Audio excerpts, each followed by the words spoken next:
Hello friends, very very good morning. Welcome to study Niketan. Study Niketan में आज हम करेंगे 5 जून 2020 के बेस्ट करंट अफेयर। तो आप पूरा वीडियो ध्यान से देखिए। वीडियो पसंद आए तो वीडियो को लाइक कीजिए, अपने दोस्तों को शेयर कीजिए। वीडियो का पीडीएफ आप डिस्क्रिप्शन बॉक्स से डाउनलोड कर सकते हैं। आप कम्युनिटी सेक्शन से भी रिवीजन कर सकते हैं। बीते दिनों अंतर्राष्ट्रीय स्तर पर दुनिया भर में हिंसा का शिकार हुए मासूम बच्चों का अंतर्राष्ट्रीय दिवस यानी international day of innocent children victims of aggregation के रूप में कब मनाया जाता है। तो ये हर साल मनाया जाता है कि 4 जून को। ठीक है, यह दिन विश्व भर में शारीरिक, मानसिक और भावनात्मक शोषण का शिकार हुए बच्चों को होने वाले दर्द को स्वीकार करने के लिए मनाया जाता है जी। ठीक है, यूनाइटेड नेशन इसको मनाता है और यूनाइटेड नेशन के बारे में मैंने कई दफ़ा बताया है। आप लिखिए ज़रा उसके बारे में।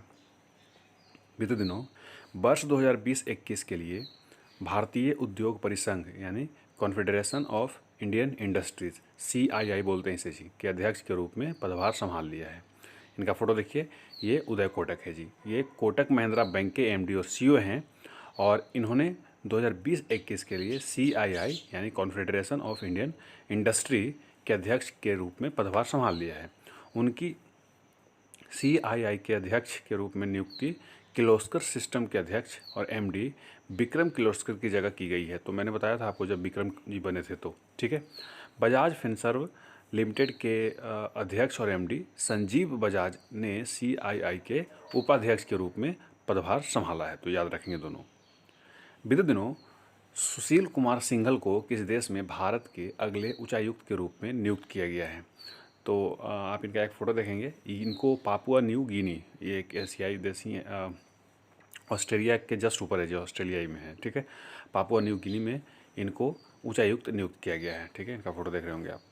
वह वर्तमान में विदेश मंत्रालय में संयुक्त सचिव के रूप में कार्यरत हैं। ठीक है, सुशील कुमार सिंघल स्वतंत्र राज्य पापुआ न्यू गिनी में भारत के वर्तमान उच्चायुक्त विजय कुमार का स्थान लेंगे। मतलब इनसे पहले कौन थे वहाँ? विजय कुमार जी थे पापुआ न्यू गिनी में। ठीक है, चलिए अगला सवाल देखेंगे।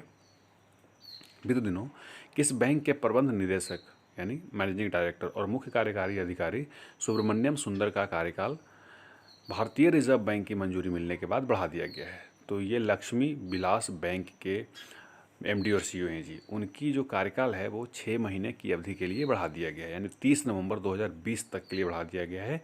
या फिर अगर उससे पहले नए CEO की नियुक्ति हो जाती है तब फिर ये अपने पद से इस्तीफा दे देंगे।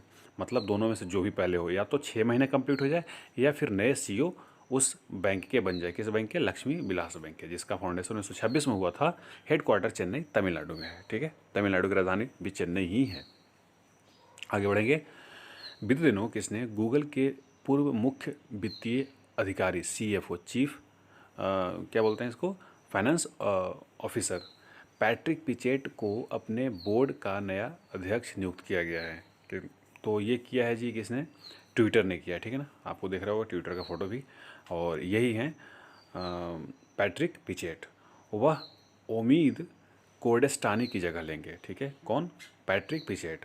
ट्विटर के कार्यकारी अधिकारी हैं जी CEO जैक डॉर्सी। आप जानते हैं इनके बारे में।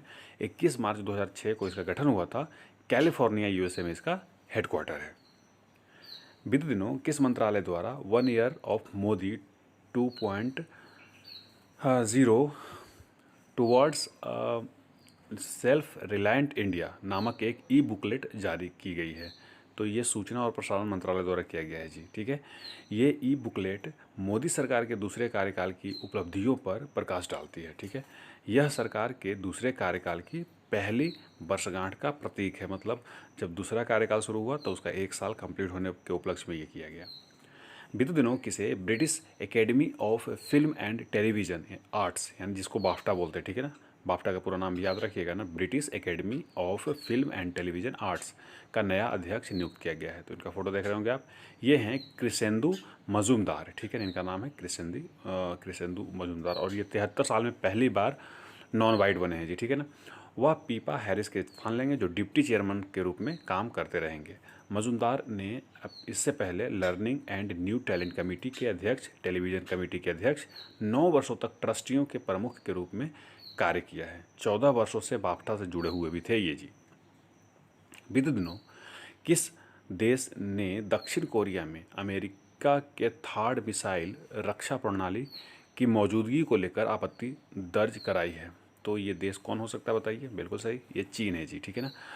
चीन ने ये आपत्ति जताई है दक्षिण कोरिया की दक्षिण कोरिया में स्थित अमेरिकी बेस में इस मिसाइल रक्षा प्रणाली के नए संस्करण की तैनाती किए जाने की सूचना के बाद चीन ने यह आपत्ति दर्ज कराई है। दक्षिण अफ्रीका की राजधानी सियोल है। बीते दिनों भारतीय कुश्ती महासंघ WFI ने पहलवान विनेश फोगाट का नाम किस अवार्ड के लिए भेजा है? तो इनका नाम भेजा गया है जी खेल रत्न के लिए, ठीक है ना। राजीव गांधी खेल रत्न, जैसे मैंने बताया था आपको, रोहित शर्मा को क्रिकेट में भेजा गया है, हॉकी में रानी रामपाल को भेजा गया है, ठीक है। विनेश फोगाट को कुश्ती में भेजा गया है। विनेश फोगाट का इस समय 53 किलोग्राम भार वर्ग में विश्व रैंकिंग में तीसरा स्थान पे है और इन्होंने विश्व कुश्ती चैंपियनशिप में कांस्य पदक जीता था जी, और 14 के राष्ट्रमंडल खेल में इन्होंने गोल्ड मेडल भी जीता था। बीते दिनों अश्विनी भाटिया को हाल ही में किस भारतीय बैंक के नए प्रबंध निदेशक यानी MD के रूप में नियुक्त किया गया है? तो ये सबसे बड़ी बैंक है भारतीय स्टेट बैंक, यानी स्टेट बैंक ऑफ इंडिया में इनको MD मैनेजिंग डायरेक्टर बनाया गया है जी। बैंक बोर्ड ब्यूरो ने भारतीय स्टेट बैंक के अगले प्रबंध निदेशक के रूप में अश्विनी भाटिया की नियुक्ति की सिफारिश की है। अश्विनी भाटिया वर्तमान में SBI के उप प्रबंध निदेशक थे जी, ठीक है, डिप्टी MD कह सकते हैं आप। अश्विनी भाटिया को PK गुप्ता के स्थान पर नियुक्त किया गया है, जो 31 मार्च को सेवानिवृत्त हो गए थे, ठीक है। SBI के बारे में जानते हैं, रजनीश कुमार इसके अध्यक्ष हैं। बीते दिनों केंद्र सरकार ने जल जीवन मिशन के तहत किस राज्य को 1832 करोड़ रुपये आवंटित किए हैं? तो ये राज्य बिहार है जी, ठीक है ना। बिहार के लिए उन्होंने 1832 करोड़ रुपये आवंटित किया है जल जीवन मिशन के लिए, जो जल शक्ति मंत्रालय के अंतर्गत आता है।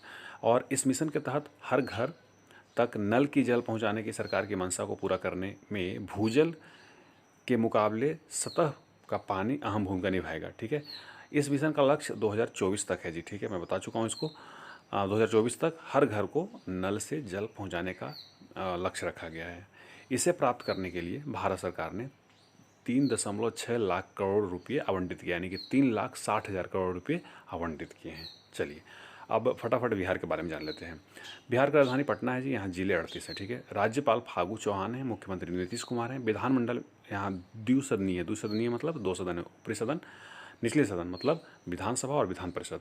विधान परिषद में 75 सीटें हैं, विधानसभा में 243 सीटें हैं, राज्यसभा में यहाँ 16 सीटें हैं और लोकसभा में 40 सीटें हैं, ठीक है। पटना हाईकोर्ट यहाँ के हाईकोर्ट है।